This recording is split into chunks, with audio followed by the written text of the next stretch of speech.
കഴിഞ്ഞ സൂറത്ത് അൽ കഹ്ഫാണ് നമ്മൾ പഠിച്ചുകൊണ്ടിരിക്കുന്നത്. കഴിഞ്ഞ പല ക്ലാസ്സുകളും നമ്മൾ കേട്ടിട്ടുണ്ടായിരിക്കും. ഇന്ന് നമ്മൾ പഠിക്കാൻ പോകുന്നത് സൂറത്ത് അൽ കഹ്ഫിലെ 11-12 ആയത്തുകളാണ്. ഒന്ന് ഓതാം. അഊദു ബില്ലാഹി മിനശ് ശൈത്വാനിർ റജീം. ബിസ്മില്ലാഹിർ റഹ്മാനിർ റഹീം. فضربنا على آذانهم في الكهف سنين عددا ثم بعثناهم لنعلم أي الحزبين أحصى لما لبثوا أمدا. സൂറത്തു അൽ കഹ്ഫിൽ ഗുഹാവാസികളെ കുറിച്ചാണല്ലോ പറയുന്നത്. അതിൻ്റെ ഒരു തുടക്കവും ഒരു ആമുഖമൊക്കെ കഴിഞ്ഞ ക്ലാസ്സിൽ നമ്മൾ പറഞ്ഞു. ഇവിടെ നമ്മൾ മനസ്സിലാക്കാൻ പോകുന്നൊരു പ്രധാനപ്പെട്ട കാര്യം അള്ളാഹുവിൻ്റെ നാമഗുണവിശേഷണങ്ങളിൽ ഉൾക്കൊള്ളുന്ന കാര്യമാണ് അള്ളാഹുവിൻ്റെ ഖുദ്റത്ത്, അള്ളാഹുവിൻ്റെ കഴിവ്, പരിധികളില്ലാത്ത കഴിവ്. അതിനെ വിശുദ്ധ ഖുർആൻ വിശേഷിപ്പിച്ചത് ഇന്നല്ലാഹ അലാ കുല്ലി ഷൈഇൻ ഖദീർ എന്നാണ്. അള്ളാഹു എല്ലാറ്റിനും കഴിയും എന്ന് പറഞ്ഞാൽ പിന്നെ ആ കഴിവിനെ നിർണ്ണയിക്കാനോ പരിമിതിപ്പെടുത്താനോ ഒന്നും സാധ്യമല്ല. അത്തരം പ്രയോഗങ്ങൾ വിശുദ്ധ ഖുർആനിൽ വന്ന സന്ദർഭങ്ങൾ പരിശോധിച്ചാലും നമുക്കത് മനസ്സിലാക്കാൻ പറ്റും. 100 വർഷത്തോളം മരിച്ചു കിടന്ന ഒരു വ്യക്തിയെ, ഉസൈറിനെ, അള്ളാഹു രണ്ടാമത് ഉയർത്തെഴുന്നേൽപ്പിച്ച് കാണിച്ചു കൊടുത്ത സംഭവം നമുക്കെല്ലാവർക്കും അറിയുന്നതാണ്. വിശുദ്ധ ഖുർആൻ സൂറത്ത് അൽ ബഖറയിലുണ്ട്. അദ്ദേഹത്തിൻ്റെ കഴുത ഫന്ദുർ ഇലാ ഹിമാരിക്ക, കഴുതയിലേക്ക് നോക്കാൻ പറയണം. ആ കഴുത അതിൻ്റെ എല്ലുകളൊക്കെ കൂട്ടി യോജിച്ച് മാംസം പൊതിഞ്ഞ് ജീവനോടുകൂടെ എഴുന്നേറ്റ് വരുന്നത് കാണിച്ചു കൊടുക്കണം. ആ കഴുത അത്രയും അധികം ദ്രവിച്ചു പോയിട്ടുണ്ട് ഈ വർഷങ്ങളെ കൊണ്ട്, 100 വർഷങ്ങളെ കൊണ്ട്. എന്നാൽ അദ്ദേഹത്തിനുള്ള ഭക്ഷണങ്ങളാകട്ടെ എല്ലാം യതസന്ന, ഒരു മാറ്റം, പെട്ടെന്ന് കേടുവരുന്നതാണ് ഭക്ഷണം, അതൊരു മാറ്റമില്ലാതെ അവിടെ നിൽക്കുന്നു. അപ്പോൾ അള്ളാഹു ഏത് കാര്യത്തിനും എന്തും എങ്ങനെയും സംഭവിപ്പിക്കുവാൻ കഴിയുന്നവനാണ് അള്ളാഹു. അള്ളാഹുവിൻ്റെ കഴിവിൻ്റെ ഉദാഹരണങ്ങൾ നമ്മൾ അധികം തേടേണ്ടതില്ല.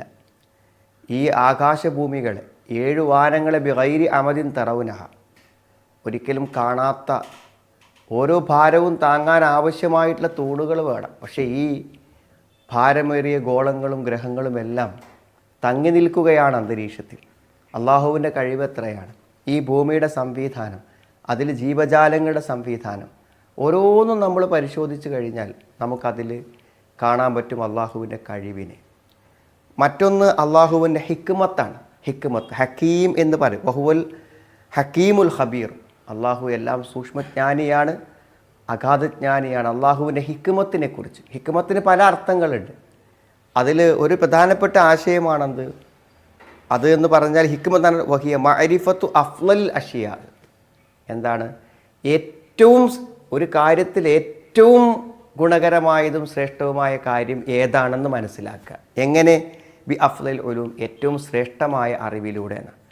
ഒരു കാര്യത്തിൻ്റെ ഏറ്റവും അതിൻ്റെ യുക്തിപരമായ ഏറ്റവും ഉന്നതമായ വശത്തെ അറിഞ്ഞ് പ്രവർത്തിക്കുന്നതാണ് ആ ഹിക്മത്ത് എന്നുള്ളത് കൊണ്ട് ഉദ്ദേശിക്കുന്നത്.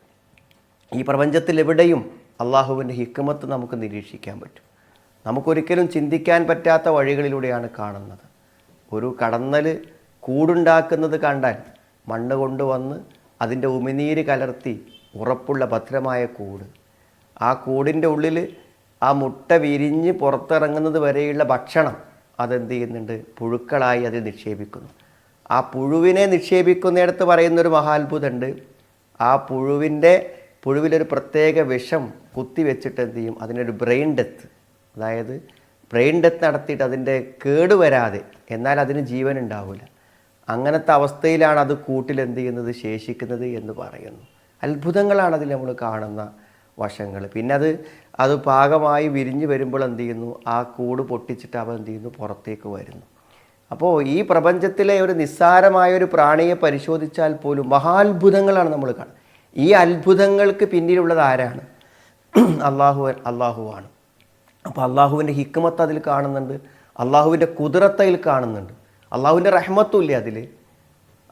പിന്നെ വിരിഞ്ഞിറങ്ങുന്ന കുഞ്ഞുങ്ങൾക്ക് അവ പുറത്തു വന്ന് ഭക്ഷണം തേടുന്നത് വരെയുള്ള ഭക്ഷണം അതിൽ നിക്ഷേപിച്ച് വെക്കുകയും ആ ഭക്ഷണം കേടുകൂടാതെ സൂക്ഷിക്കുകയും ഒക്കെ ചെയ്യാനുള്ള ബുദ്ധി അവയ്ക്ക് പറഞ്ഞു കൊടുത്തത് ആരാണ്? അപ്പോൾ അള്ളാഹുവിൻ്റെ ഹിക്മത്ത്, അള്ളാഹുവിൻ്റെ ഖുദ്റത്ത്, അള്ളാഹുവിൻ്റെ റഹ്മത്ത്, ഈ 3 വിശേഷണങ്ങളെയും ശരിക്കും എന്താണ് ഒരു ഉദാഹരണം എന്ന നിലക്ക് നമ്മുടെ മുന്നിൽ യഥാർത്ഥത്തിൽ നമുക്ക് വ്യക്തമായി കാണുന്ന ഒന്നാണ് ഈ അൽ-കഹ്ഫിലെ സൂറത്ത് അൽ-കഹ്ഫിലെ കഥ എന്ന് പറഞ്ഞാൽ. കാരണം അവർ അള്ളാഹുവോട് ആവശ്യപ്പെടുന്നൊരു കാര്യം എന്താണ്? വഹയ്യി ലനാ മിൻ അംരിനാ റഷദാ, ഞങ്ങൾക്ക് എന്ത് ചെയ്യണം? ഞങ്ങളുടെ കാര്യങ്ങളിൽ ഏറ്റവും നേരായ ഒരു വഴി നീ കാണിച്ചു തരണേ പടച്ചോനെ. ഞങ്ങൾക്ക് നീ റഹ്മത്ത് തരണം, കാരുണ്യം നീ ഞങ്ങൾക്ക് തരണം. അള്ളാഹു കരുണ ചെയ്യാണ് അവരോട്. എപ്പോഴാണ് ആ കരുണ എന്ന് നിങ്ങൾ ആലോചിക്കണം. ഒരു അക്രമിയായ രാജാവിൽ നിന്ന് വിജനമായൊരു മലയിലെ ഗുഹയിൽ അഭയം തേടിയിട്ട് അവർക്ക് അള്ളാഹു ഇനി മുന്നോട്ട് പോകാനുള്ള എല്ലാ സംവിധാന സൗകര്യങ്ങളും ഏർപ്പെടുത്തി കൊടുക്കുകയാണ്. അതിൽ നമ്മൾ പരിശോധിച്ചാൽ അത്ഭുതങ്ങളുണ്ട് അതിൽ. അതേപോലെ തന്നെ അള്ളാഹുവിൻ്റെ കഴിവിൻ്റെ അത്ഭുതങ്ങൾ, അള്ളാഹുവിൻ്റെ കാരുണ്യം, അള്ളാഹുവിൻ്റെ യുക്തി, അതെല്ലാം ഉൾക്കൊള്ളുന്നതാണ് ആ കാര്യങ്ങൾ. നോക്കൂ നിങ്ങൾ, ഈ സൂറത്തിൻ്റെ ഈ ആയത്തിൻ്റെ തുടക്കം, 11-ാമത്തെ ആയത്തിൻ്റെ തുടക്കം, ഫളറബ്നാ അലാ ആദാനിഹിം ഫിൽ കഹ്ഫി സിനീന അദദ. ഫളറബ്നാ അലാ ആദാനിഹിം, അവരുടെ ചെവികളെ, അവരുടെ കാതുകളെ നാം അടച്ചു. കാതുകളെ അടച്ചു എന്ന് പറഞ്ഞാൽ അതുകൊണ്ട് ഉദ്ദേശിക്കുന്നത് നാം അവരെ ഉറക്കി എന്നാണെന്നാണ്. നാം അവരെ ഉറക്കി, കാതുകളെ അടച്ചു എന്നുകൊണ്ട് ഉദ്ദേശിക്കുന്നത് അവരെ ഉറക്കി എന്നാണ്. അതായത് ഉറക്കം ഏറ്റവും ഡീപ്പായി, ഏറ്റവും നല്ല ഒരു ഉറക്കം നമുക്ക് ഉറങ്ങണമെങ്കിൽ എന്ത് ചെയ്യുന്നറിയോ? ഉറക്കത്തെ ഡിസ്റ്റർബ് ചെയ്യുന്ന സാഹചര്യങ്ങൾ ഉണ്ടാവാൻ പാടില്ല. അതെന്താണ്? ശബ്ദങ്ങളാണ്. അപ്പോൾ ഒരു ശബ്ദവും കേൾക്കാത്ത രൂപത്തിൽ എന്ത് ചെയ്തു? അവരുടെ ചെവികളെ അടച്ച് കളഞ്ഞു. ഞാൻ പറഞ്ഞ അള്ളാഹുവിൻ്റെ ഹിക്മത്ത്, റഹ്മത്ത്, അതായത് അള്ളാഹുവിൻ്റെ കാരുണ്യം തേടി വന്ന ആളുകളെ അള്ളാഹു എന്ത് ചെയ്യാണ്? സംരക്ഷിക്കാൻ, അവരെ പ്രൊട്ടക്റ്റ് ചെയ്യാണ് എല്ലാ അർത്ഥത്തിലും. അവർക്ക് വേണ്ടതെല്ലാം കൊടുത്ത് അവർക്ക് എന്തെല്ലാം ബുദ്ധിമുട്ടുകളുണ്ടോ അതിനെയൊക്കെ തടുത്തു കൊടുത്തിട്ടാണ് അള്ളാഹു അവരെ സംരക്ഷിക്കുന്നത്. ഉറക്ക് എന്ന് പറഞ്ഞാൽ അത് അനുഗ്രഹമാണ് അല്ലേ? അതിലൊരു ഹിക്മത്തുണ്ട്, അതിൽ കുതിരത്തുണ്ടല്ലേ? ഉറക്കിനെ പറ്റി പഠിക്കുമ്പോൾ നമുക്ക് മനസ്സിലാകാൻ പറ്റും. നോക്കൂ നിങ്ങൾ, സത്യത്തിൽ എന്താണെന്ന് വിചാരിച്ചാൽ മരണത്തെക്കുറിച്ച് ഭീതിപ്പെടുന്ന ധാരാളം ആളുകളുണ്ട്. മരിക്കുമ്പോൾ എന്താ സംഭവിക്കുക, എന്തായിരിക്കും അവസ്ഥ എന്ന് വിചാരിച്ചിട്ട് എന്താ വെച്ചാൽ പേടിച്ച് മാനസിക രോഗികളാകുന്ന ആളുകളുണ്ട്. എന്നാൽ അവർക്ക് മരണം എന്ന് പറയുന്നത് എന്താണ്? ഉറക്ക് എന്ന് പറയുന്നത് ഒരു മിനി മരണമാണ്, ഒരു ലഘുവായ മരണമാണ് ഉറക്ക്. അപ്പോൾ നമ്മൾ ഉറങ്ങുന്നുണ്ടല്ലോ, അതുപോലെ തന്നെയാണ് മരണം എന്ന് പറയുമ്പോൾ മരണസമയത്തുണ്ടാകുന്ന ബുദ്ധിമുട്ടുകൾ, വേദനകൾ എല്ലാം യാഥാർത്ഥ്യമാണ്. നബി സല്ലല്ലാഹു അലൈഹി വസല്ലം പോലും അത് അനുഭവിച്ചിട്ടുണ്ട്. എങ്കിൽ പോലും ആ മരണത്തിനപ്പുറത്ത് എന്ത് എന്നതിനെ നമ്മുടെ ഭാവനയിൽ നമുക്ക് കാണാൻ പറ്റുന്ന ഒരു ഉദാഹരണമാണല്ലോ ഉറക്ക് എന്ന് പറഞ്ഞാൽ. ഒരു അത്ഭുതം തന്നെയല്ലേ അത് ഉറക്ക് എന്ന് പറഞ്ഞാൽ. കാരണം നമ്മളുടെ ശരീരം, ബാഹ്യ പ്രവർത്തനങ്ങളെല്ലാം നിശ്ചലമാകുന്നു. എന്നാൽ നമ്മൾ എന്ത് ചെയ്യുന്നു? അതെല്ലാം നമ്മൾ കൈകൊണ്ട് പിടിക്കുന്നു, കാലുകൊണ്ട് നടക്കുന്നു, കണ്ണുകൊണ്ട് കാണുന്നു, കേൾക്കുന്നു, എല്ലാം നടക്കുന്നില്ലേ ഉറക്കത്തിൽ സ്വപ്നമായിട്ട്? ആലോചിക്കണം. നമ്മൾ നിശ്ചലമായി നമ്മൾ കിടക്കുന്നു, പക്ഷേ നമ്മളുടെ ബോഡിക്ക് പാരലായി, നമ്മുടെ ശരീരത്തിന് പാരലായിട്ട് മറ്റൊന്ന് നമ്മൾ ദർശിക്കുകയും കാണുകയും അനുഭവിക്കുകയും ചെയ്യുന്ന യാഥാർത്ഥ്യം. എത്രമാത്രം വെച്ചാൽ നമ്മളൊരു ഉറക്കത്തിലൊരു മധുരം കഴിക്കുകയാണെങ്കിൽ മധുരം നമുക്ക് അനുഭവപ്പെടുന്നു. നമുക്കൊരു പേടി വരികയാണെങ്കിൽ അതിൻ്റെ എല്ലാ ബേജാറും നമ്മുടെ ഹൃദയമിടിപ്പിൽ വരെ എന്ത് ചെയ്യുന്നു? അത് പ്രകടമാകുന്നു. അപ്പോൾ സത്യത്തിൽ ഈ രൂപത്തിൽ എന്താണ് നമ്മളുടെ ഒരു അത്ഭുതമാണ് ഉറക്കമെന്ന് പറഞ്ഞാൽ. ഖുർആൻ ധാരാളം സ്ഥലങ്ങളിൽ ഉറക്കത്തെ ഒരു ദൃഷ്ടാന്തമായി, അനുഗ്രഹമായിട്ടൊക്കെ എടുത്തു പറഞ്ഞിട്ടുണ്ട്. അല്ലാഹു യതവഫൽ അൻഫുസ ഹീന മൗതിഹാ വല്ലതീ ലം തമുത് ഫീ മനാമിഹ. മരിക്കുന്നവൻ്റെ ആത്മാവിനെ മരിക്കുമ്പോൾ പിടിക്കുന്നു, മരിക്കാത്തവൻ്റെ ആത്മാവിനെ ഉറക്കത്തിലാണ് പിടിക്കുന്നത്. ഫയുംസികുല്ലതീ ഖലാ അലൈഹൽ മൗത്ത്. എന്നാൽ മരണം വിധിച്ച ആളെ എന്ത് ചെയ്യുന്നു? അവിടെ തന്നെ പിടിച്ചു വെക്കും. ഉറക്കത്തിൽ ആത്മാവിനെ പിടിച്ചാൽ മരിക്കാൻ വിധിച്ചവൻ്റെ ആത്മാവിനെ വിട്ടുകൊടുക്കൂല. വയുർസിലുൽ ഉഖ്റാ ഇലാ അജലിൻ മുസമ്മ. എന്നാൽ മരിപ്പിക്കാൻ തീരുമാനിക്കാത്ത ആളുടെ ആത്മാവിനെ വിട്ടുകൊടുക്കും ഒരു നിശ്ചിത അവധി വരെ. ഇന്ന ഫീ ദാലിക ലആയാതിൻ ലിഖൗമിൻ യതഫക്കറൂൻ. ചിന്തിക്കുന്നവർക്ക് ഇതിൽ ദൃഷ്ടാന്തമുണ്ട്. ഈ ഉറക്കത്തെക്കുറിച്ച് ആലോചിച്ചാൽ ധാരാളം അത്ഭുതങ്ങളും ദൃഷ്ടാന്തങ്ങളും അതിലുണ്ട് എന്നാണ്. അതന്നെയല്ലേ സുഹൃത്തുക്കളെ, വല്ലാത്തൊരു സംഗതിയല്ലേ? ഉറക്കം ഒരു കാരുണ്യമല്ലേ എന്ന് പറഞ്ഞാൽ സമ്പൂർണ്ണ വിശ്രമമാണ്. ഇപ്പോൾ കോവിഡ് പോസിറ്റീവായ ആളുകളോട് ഡോക്ടർമാർ ഉപദേശിക്കുന്നത് എന്താ അറിയും, അതായത് വളരെ റെസ്റ്റോടുകൂടെ പൂർണ്ണ വിശ്രമത്തോടു കൂടെ ഉറങ്ങണം എന്നാണ് പറയുന്നത്. ഉറക്കത്തിൻ്റെ ടൈമിൽ എന്ത് ചെയ്യണം, ശരിയായി ഉറങ്ങുക. നമ്മുടെ ശരീരത്തിൻ്റെ പ്രതിരോധം നിലനിർത്തുവാൻ ഏറ്റവും ആവശ്യമായൊരു കാര്യമായിട്ട് നിർദ്ദേശിക്കപ്പെട്ടത് ഉറക്കമാണ്. രാത്രി ഒന്ന് നന്നായിട്ട് ഉറങ്ങിയാൽ കിട്ടുന്ന ഒരു ചില ആളുകൾക്കൊക്കെ എന്താ വെച്ചാൽ എന്തെങ്കിലുമൊക്കെ ഭയങ്കര ക്ഷീണമോ ഉറക്കമൊക്കെ വരുമ്പോൾ എന്താ വെച്ചാൽ ഒരു 5 മിനിറ്റോ 2 മിനിറ്റോ ഒക്കെ കടന്ന് എഴുന്നേറ്റിട്ട് പൂർണ്ണ ഉന്മേഷത്തോടെ എഴുന്നേൽക്കുന്ന ആളുകളുണ്ട്. അപ്പോൾ ഒരു ഉറക്കം നമുക്ക് നൽകുന്ന ആ ഒരു സന്തോഷവും ശാരീരികമായ അവസ്ഥയും മനസ്സും ശരീരവും പൂർണ്ണമായ ഒരു വിശ്രമത്തിലേക്ക് പോകും. ഒരു അമിതമായ ഭക്ഷണം കഴിച്ച് പോലും നമ്മൾ ഉറങ്ങാൻ പാടില്ല. അത് ഉറക്കത്തെ അസ്വസ്ഥമാക്കും. പൂർണ്ണ സ്വസ്ഥമായ ഉറക്കമാണ് ആവശ്യം. ആ ഉറക്കം നഷ്ടപ്പെട്ടു പോയാൽ നമ്മുടെ ശാരീരിക മാനസിക പ്രവർത്തനങ്ങളൊക്കെ എന്ത് ചെയ്യും, താറുമാറായിട്ട് പോകും. അതാണ് വജാൽനാരൗമക്കും സുബാത്ത, ഉറക്കത്തെ നാം നിങ്ങൾക്കൊരു വിശ്രമമാക്കി അല്ലെങ്കിൽ മരണമാക്കി എന്നൊക്കെ പറയുന്ന കാര്യമാണ്. ഒരു ദൃഷ്ടാന്തമാണ് ഉറക്കുക എന്ന് പറയുന്നുണ്ട്. വമിൻ ആയാതേ മനാമുക്കും ബില്ലൈലി വന്നഹാരി വബുത്തിഗാഉക്കും മിൻ ഫദ്ലി ഇന്ന ഫീ ദാലിക ലആയാതിൻ ലിഖൗമി യസ്മഊൻ. അള്ളാഹുവിൻ്റെ ദൃഷ്ടാന്തങ്ങളിൽപ്പെട്ടതാണ് രാത്രിയിൽ നിങ്ങൾ ഉറങ്ങുന്നത്, പകലിലൊക്കെ നിങ്ങളുടെ ഉറക്കം. അതേപോലെ തന്നെ അള്ളാഹുവിൻ്റെ ഔദാര്യത്തെ നിങ്ങൾ അന്വേഷിച്ച് പുറപ്പെടുന്നതും തീർച്ചയായും അതിലെന്തുണ്ട്, കേൾക്കുന്ന ആളുകൾക്ക് ശ്രദ്ധിച്ച് കേൾക്കുന്ന ആളുകൾക്ക് ദൃഷ്ടാന്തങ്ങളുണ്ട്. ദൃഷ്ടാന്തമായിട്ട് ഉറക്കത്തെ പറയുന്നുണ്ട്, അനുഗ്രഹമായിട്ട് ഉറക്കത്തെ പറയുന്നുണ്ട്.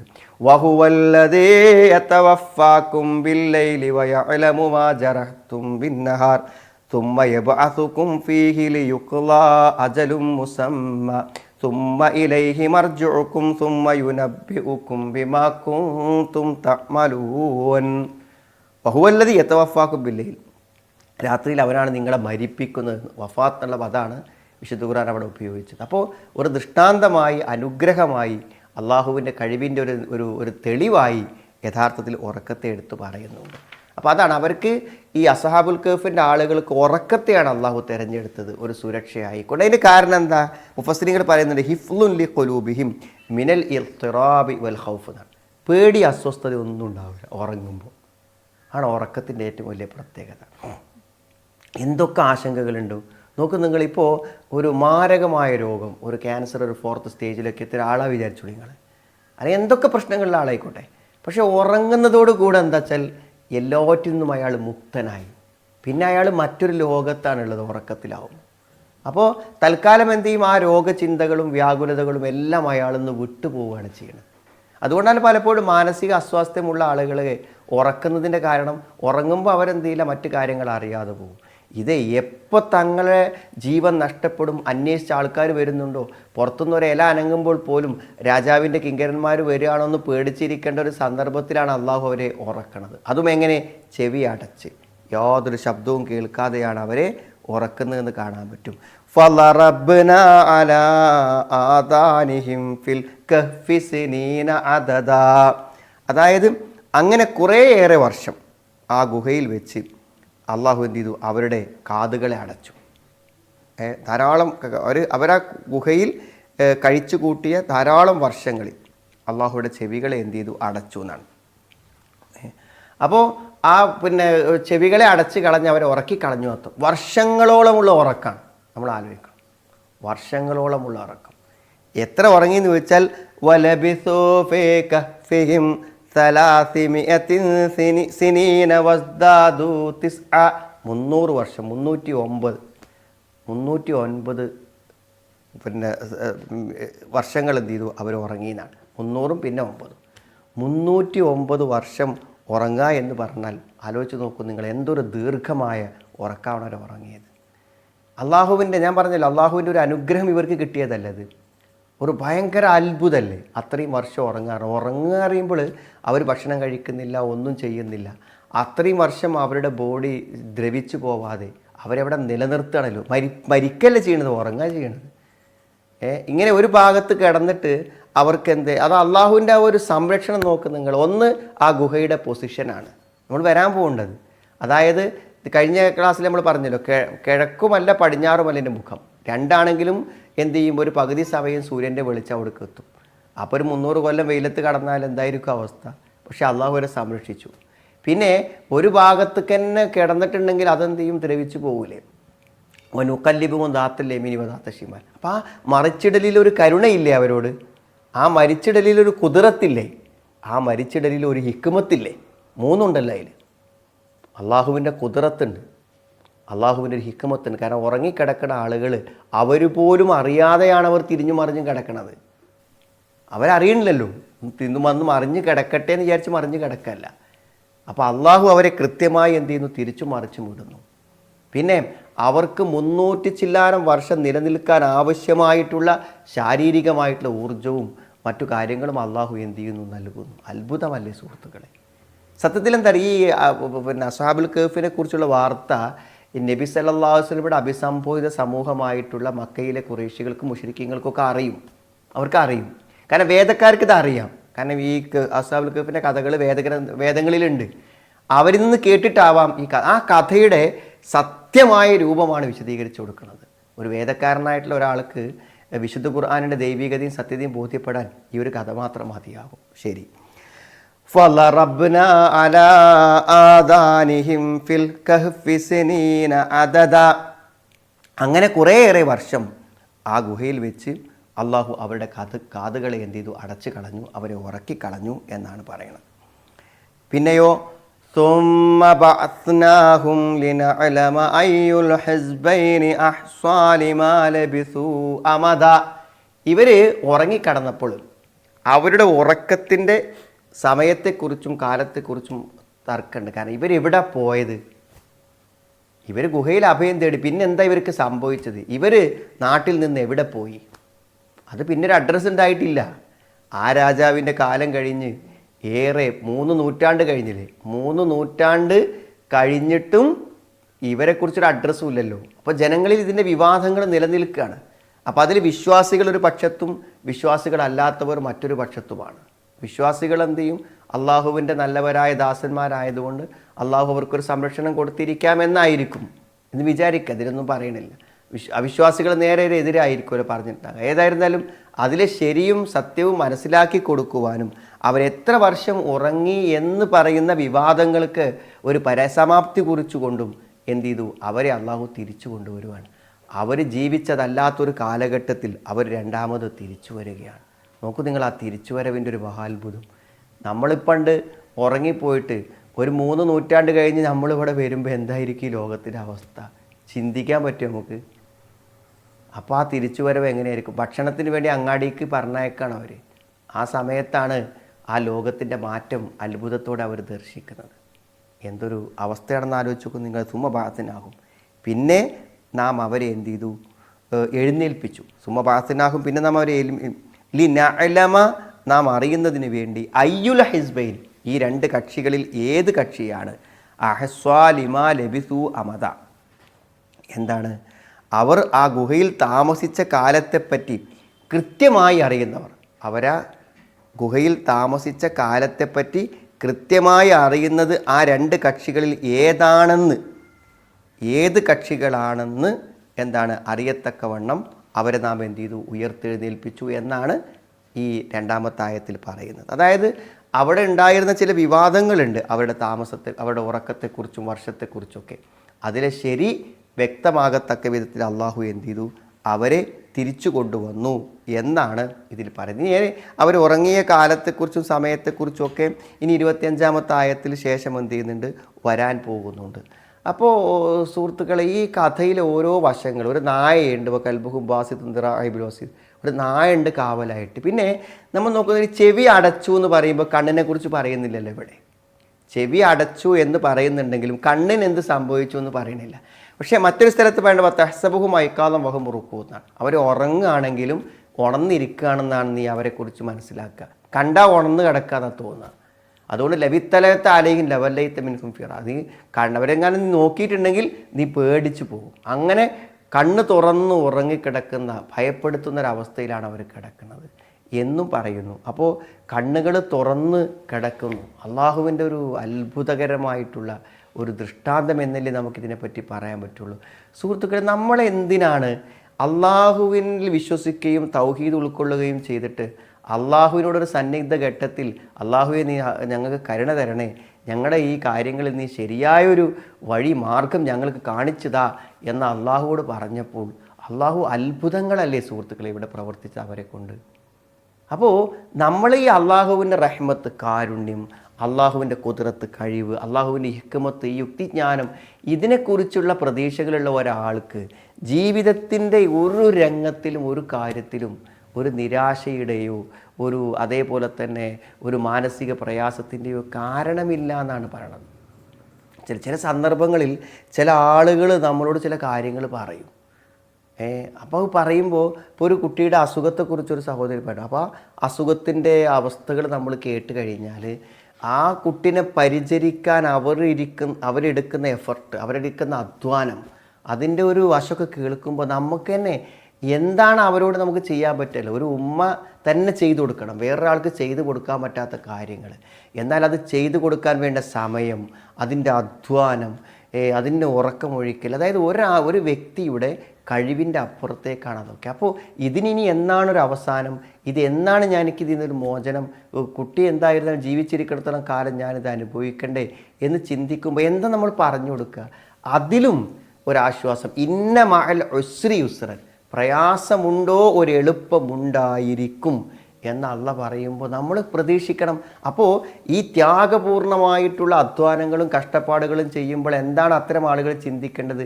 ഇനി ഭാവിയിൽ വരാവുന്ന കഷ്ടപ്പാടുകളെക്കുറിച്ചല്ല ചിന്തിക്കേണ്ടത്, മറിച്ച് എന്താ അറിയോ, ഈ കഷ്ടപ്പാടിന് തരുന്ന എളുപ്പം എന്തായിരിക്കും, അതിലുള്ള ഒരു ആകാംക്ഷയാണ് നമുക്ക്. ഇത്രമാത്രം കഷ്ടപ്പെട്ടതിന് അള്ളാഹ് ഇനി തരുന്നൊരു എളുപ്പം എന്തായിരിക്കും എന്ന പ്രതീക്ഷ, ആ എളുപ്പത്തെ കാണാനുള്ള ഒരാഗ്രഹത്തിൽ നമ്മൾ ഇപ്പോൾ പ്രയാസം കൂടി വരുമ്പോഴും ആ ആശ്വാസത്തിൻ്റെ ആഴവും വിശാലതയും സന്തോഷവും നമ്മളെ എന്ത് ചെയ്യണം? ആ പ്രയാസങ്ങളെ ഏറ്റെടുക്കാൻ, നമ്മളെ മുന്നോട്ട് നയിക്കാൻ നമ്മളെ പ്രേരിപ്പിക്കണം. അപ്പോൾ ഇൻഷാ അല്ലാഹ് നമ്മൾ തുടർച്ചയായിട്ട് ഈ അസ്ഹാബുൽ കഹ്ഫിൻ്റെ കഥ നമ്മൾ തുടർച്ചയായിട്ട് കേൾക്കാൻ പോവുകയാണ്. ഓരോ സന്ദർഭത്തിലും അതിൻ്റെ മഹാത്ഭുതങ്ങളെക്കുറിച്ച് അള്ളാഹു നമുക്ക് പറഞ്ഞു തരുന്നുണ്ട്. ഈ അള്ളാഹുവിൻ്റെ ഉറ്റ മിത്രങ്ങളായി അള്ളാഹുവിന് വേണ്ടി ജീവിതമർപ്പിച്ച ഈ ആളുകൾക്ക് അള്ളാഹു കൊടുത്ത സംരക്ഷണം പോലെ ജീവിതത്തിൽ അള്ളാഹുവിന് വേണ്ടി സമർപ്പിക്കുവാനും ഏത് പ്രതിസന്ധികളിൽ നമ്മളറിയാത്ത വഴികളിലൂടെ അള്ളാഹുവിൻ്റെ കുദറത്തിനാലും ഹിക്മത്തിനാലും റഹ്മത്തിനാലും നമ്മുടെ എല്ലാ പ്രയാസങ്ങളെയും പ്രതിസന്ധികളെയും നീക്കിത്തന്ന് നല്ലൊരു ജീവിതം അള്ളാഹു നമുക്ക് ഏവർക്കും പ്രദാനം ചെയ്യുമാറാവട്ടെ.